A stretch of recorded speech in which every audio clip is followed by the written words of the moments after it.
1. Principio de simplificación y del enemigo único. Adoptar una única idea, un único símbolo.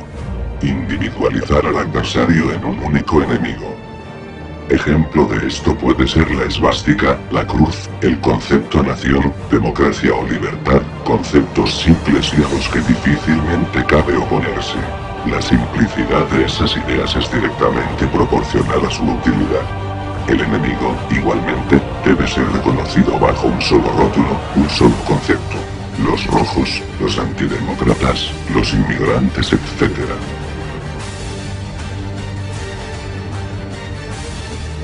2. Principio del método de contagio. Reunir diversos adversarios en una sola categoría o individuo. Los adversarios han de constituirse en suma individualizada. Hoy en día el concepto terrorista engloba, para Estados Unidos por ejemplo, desde el fanático suicida hasta el iraquí de la resistencia pasando por cualquier sujeto que se oponga con firmeza a la política del imperio. Gracias a esto podemos hablar del extraño concepto de estados terroristas.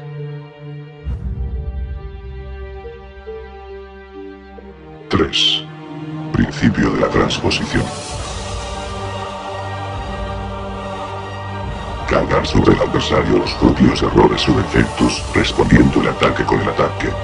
Si no puedes negar las malas noticias, inventa otras que las distraigan. Tachar de violentos a grupos disidentes cuando el que hace esta acusación posee un ejército y una policía fuertemente armada y entrenada en técnicas de combate, no precisamente pacíficas, podría ser un ejemplo de esto.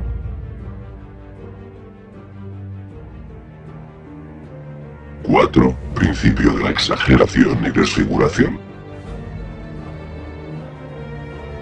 Convertir cualquier anécdota, por pequeña que sea, en amenaza grave. Un ejemplo de ello podría ser la conceptualización que hace la Iglesia de los que defienden el matrimonio entre homosexuales como sujetos que pretenden destruir a la familia o discriminar los matrimonios normales. La exageración es más creíble que la verdad. Si se afirma que el vecino del quinto no es simpático, esta afirmación es menos creída que la de que el vecino del quinto es un pederasta. Ante la primera afirmación cabe la duda, pero ante la segunda la actitud sería preguntarnos: ¿puede alguien inventarse esa monstruosidad? O quizás eso no sea verdad completamente, pero tiene que haber algo de cierto en tal acusación. Irónicamente aceptamos antes las exageraciones por su carácter extravagante que la verdad sencilla.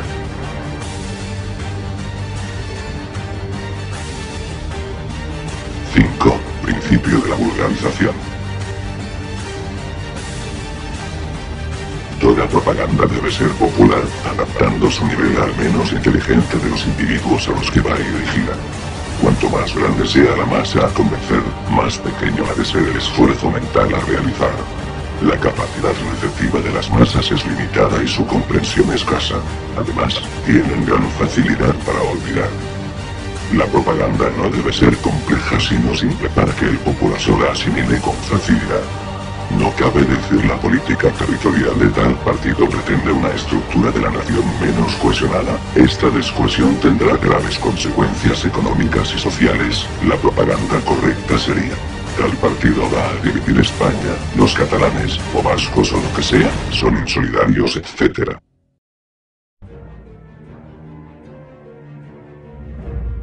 6. Principio de orquestación. La propaganda debe limitarse a un número pequeño de ideas y repetirlas incansablemente, presentadas una y otra vez desde diferentes perspectivas, pero siempre convergiendo sobre el mismo concepto, sin fisuras ni dudas. De aquí viene también la famosa frase: si una mentira se repite suficientemente, acaba por convertirse en verdad. Estas ideas deben estar fuera de todo cuestionamiento, quien las cuestione es un enemigo.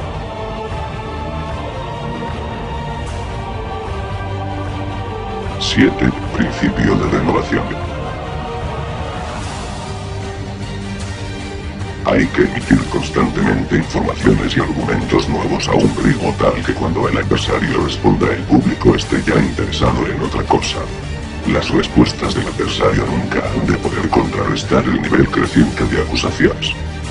Este ruido no permite el desarrollo de una discusión racional, el enemigo no puede hacer frente a todos los ataques.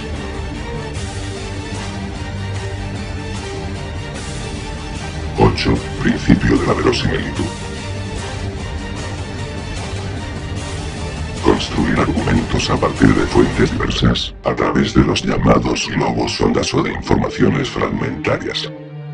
Hechos dispersos como que ETA intentó atentar en trenes y que son reconocidos terroristas sin entrañas permitió construir la noticia verosímil de que los autores del 11M fueron ellos.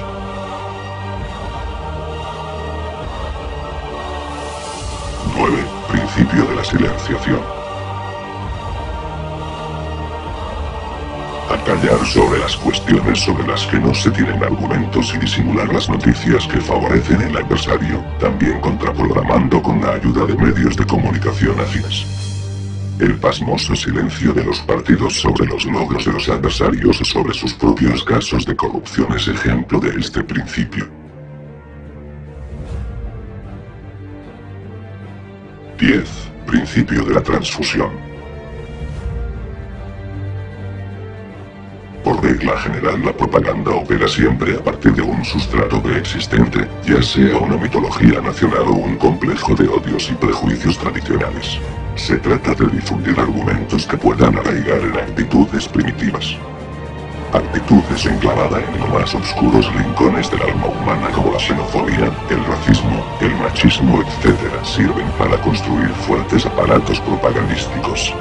A su vez, una propaganda intensiva crea una mitología profunda en el alma de un pueblo. 11. Principio de la unanimidad. Llegar a convencer a mucha gente que se piensa como todo el mundo, creando impresión de unanimidad. Las ideas básicas de la propaganda son interiorizadas tan profundamente que se tornan ideas indiscutibles que conforman lo más íntimo de los súbditos. Estos principios sobre la propaganda para el control de masas son utilizados hoy en día por la publicidad y principalmente por los políticos. Si ponemos un poco de atención analizando toda la información que nos llega a través de cualquier medio de comunicación, llegaremos a la conclusión de que estos principios son aplicados a diario y sin excepción. ¿Y sabéis quién los formuló? Pues fue Joseph Goebbels, que ocupó el cargo de ministro de la propaganda durante la Alemania nazi y sucesor de Adolf Hitler.